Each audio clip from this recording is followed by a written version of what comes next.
David, first of all, joining me right now via Zoom is author David L. Preston. His novels include Unknown Soldier, World War I, 1828, Son of Afghanistan, and The Killer Family, a Martello family thriller. David's going to be in town for the Mississippi Book Festival this coming Saturday.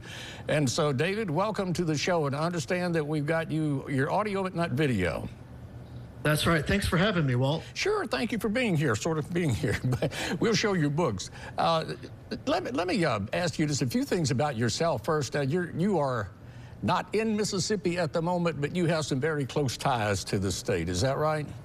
Absolutely. Well, I'm one of the few people that actually has the privilege of not being born from Mississippi, but having the ability to be claimed to be from Mississippi. There you go. Because while I was born in a little place called Gurdon, Arkansas, if you've never heard of it, don't worry. If I hadn't been born there, I would have never heard of it either, because I lived there a whole week. My family was actually in the process of moving to Plano, Texas, which is right outside of Dallas. But my formative years growing up was in DeSoto County, right outside of Hernando. Well, it was right outside of Hernando when I was there. Yeah. Obviously, this was over 30 years ago, before DeSoto County is what it is today. But basically, the best way to describe where in DeSoto County I'm from is, if you know where Jerry Lee Lewis's ranch is in DeSoto County, you go through some backwoods from his house, you'd be in my neighborhood. Okay, so behind Jerry Lee Lewis's house, okay? Correct. And then on top of that, I've got the entire state of Mississippi covered from the northern border all the way down to the coast and relatives. So now you are from all over Mississippi. You're living in Mobile now, is that right?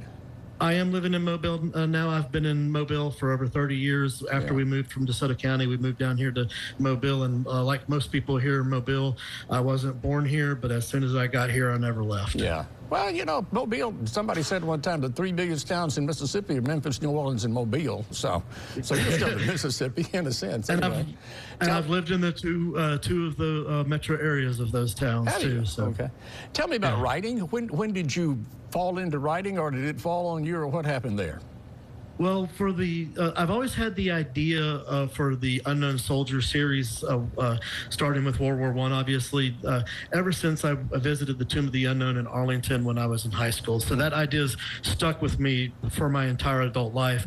But back in 2023, I actually had triple bypass surgery because I had congestive heart failure and blockages of 190 and 70%. Wow. And then later that year, I got a flesh-feeding bacteria in my right leg, and ended up having to have my part of my right leg amputated.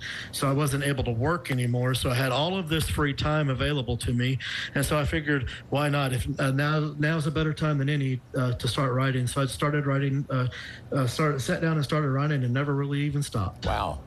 Now, I've looked over the books that you sent for me to take a look at. Are these your 4 books, or are these 4 of your books? Those are the 4 books that I have out currently. Okay. One thing that I will say, just like, of course, obviously I got them last week.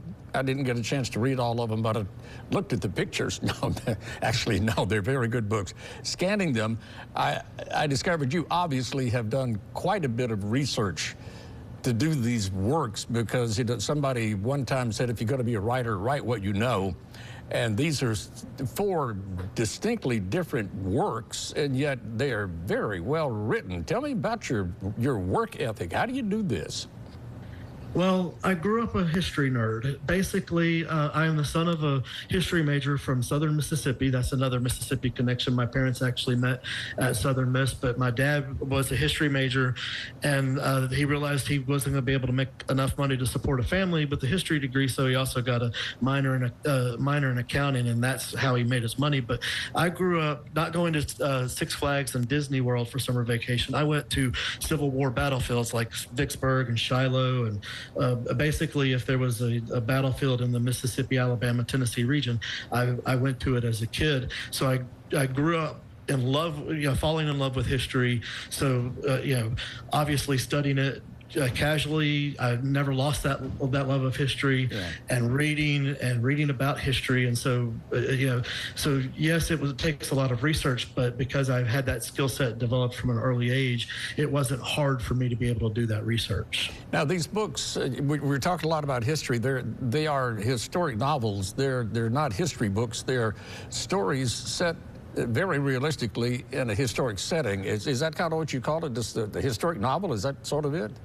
Yeah, they are historical fiction. Well, Unknown Soldier World War I is a purely historical fiction novel. It is based off of the real-life service of the Alabama 167th National Guard and their service in the 42nd Rainbow Division in World War I, which a lot of people don't know is Douglas MacArthur's first command as a general. But in doing research for that series, I knew I wanted one of my main characters in one of those books to be from Alabama. So when I came across the 167th and their connection to the Rainbow Division, whose dead are buried in the cemetery in France, where they selected the bodies for interment in the tomb. So that's the connection I make between the unit and the tomb. I knew that those, and just listening to their war stories, I knew those guys had to be World War I, because my favorite story in the whole book is some men from the 167th one evening snuck into no man's land and hung a banner from a fence line telling the Germans to give their world to God, because their A belongs to Alabama. And so I was like, when I read that, I was like, I knew these guys have to be the. You do get a book then. David, we're going to get to see you in person this weekend, because you're going to be here for the Mississippi Book Festival, which